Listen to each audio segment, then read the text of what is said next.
सोचिए, सिर्फ एक दिन, 24 घंटे, इतने से वक्त में एक देश में क्या क्या हो सकता है। आज हम यही देखने वाले हैं। चलिए एक नजर डालते हैं भविष्य में। तारीख है 17 जनवरी 2026 और देखते हैं कि उस दिन की सुर्खियां भारत के बारे में क्या कहानी बयां कर रही थीं। तो सवाल यही उठता है ना कि भाई एक दिन में ऐसा क्या बदल जाएगा? क्या सच में सिर्फ एक दिन किसी देश की दिशा तय कर सकता है? चलिए मिलकर इस गुत्थी को सुलझाते हैं और देखते हैं कि 17 जनवरी 2026 को असल में हुआ क्या क्या। तो सबसे पहले हमारी नजर जाती है सत्ता के गलियारों पर। उस दिन की शुरुआत हुई कुछ बहुत ही अहम नई नियुक्तियों से, और ये जरूरी भी है क्योंकि किसी भी देश का भविष्य इस बात पर बहुत निर्भर करता है कि उसकी बड़ी बड़ी संस्थाओं को कौन चला रहा है। तो देखिए, ये दिन काफी हलचल भरा था। सीमा सुरक्षा बल यानी बीएसएफ को मिले नए प्रमुख प्रवीण कुमार। ये बहुत बड़ी जिम्मेदारी है, हमारी सरहदों की हिफाजत करना। फिर राकेश अग्रवाल ने संभाली नेशनल इन्वेस्टिगेशन एजेंसी यानी एनआईए की कमान, जो आतंक से लड़ने के लिए बहुत ही जरूरी है।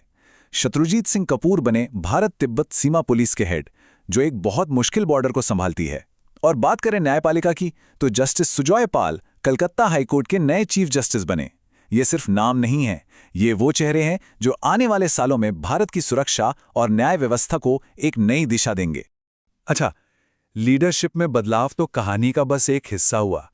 उस दिन भारत सिर्फ देश के अंदर ही नहीं बल्कि दुनिया भर में अपनी मौजूदगी दर्ज करा रहा था। चलिए देखते हैं कैसे। इस दिन 3 अलग-अलग जगहों पर एक्शन देखने को मिला। एक तरफ जयपुर में 78वें सेना दिवस की शानदार परेड हुई, जिसने देश की सैन्य ताकत दिखाई। दूसरी तरफ समंदर में भारत की एक सेलिंग बोट आईएनएसवी कौंडिन्य ने पोरबंदर से मस्कट, ओमान तक का सफर पूरा किया। ये हमारी पुरानी समुद्री परंपरा को सलाम करने जैसा था। और फिर खेल की दुनिया में एक बड़ा ऐलान हुआ। जिम्बाब्वे और नामीबिया को अंडर 19 क्रिकेट वर्ल्ड कप की मेजबानी मिली। ये वही टूर्नामेंट है जहां से कल के बड़े क्रिकेट स्टार्स निकलते हैं। पर देखिए, भारत सिर्फ दिल्ली से तो नहीं चलता। सही कहा ना? असली एक्शन और बदलाव तो अक्सर राज्यों में देखने को मिलता है। तो चलिए देखते हैं कि उस दिन अलग अलग राज्य सरकारें क्या कर रही थीं। सबसे पहले बात पंजाब की। यहां से एक ऐसी खबर आई जिसका सेंटर पॉइंट था एक नंबर, 10 लाख रुपए। अब एक ऐसी रकम है जो न जाने कितने परिवारों की जिंदगी बदल सकती है। पर आखिर ये है क्या?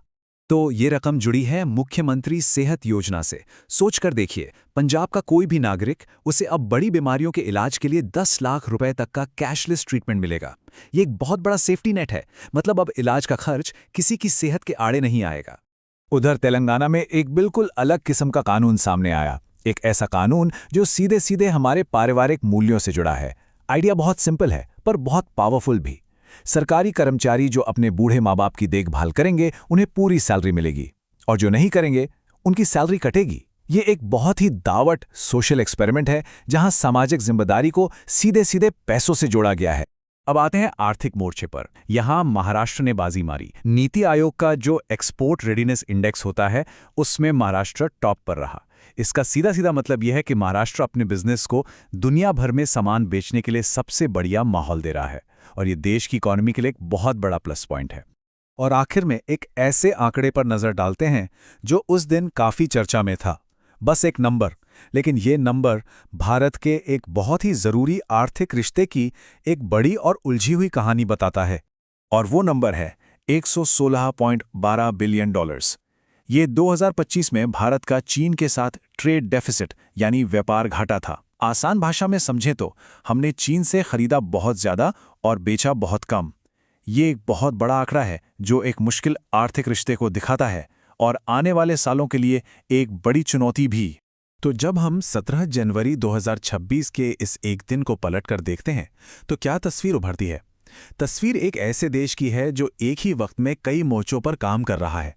नए लीडर्स आ रहे हैं, राज्य अपने लेवल पर बड़े बड़े सामाजिक प्रयोग कर रहे हैं, और दुनिया में भारत का कद बढ़ रहा है। लेकिन साथ ही बड़ी आर्थिक चुनौतियां भी सामने खड़ी हैं। मतलब ये एक बहुत ही कॉम्प्लेक्स और डायनामिक तस्वीर है, एक ऐसे देश की जो लगातार बदल रहा है। और ये सब हमें एक बड़े सवाल पर लाकर छोड़ देता है कि ये सारी चीजें मिलकर भारत को आखिर किस दिशा में ले जा रही हैं।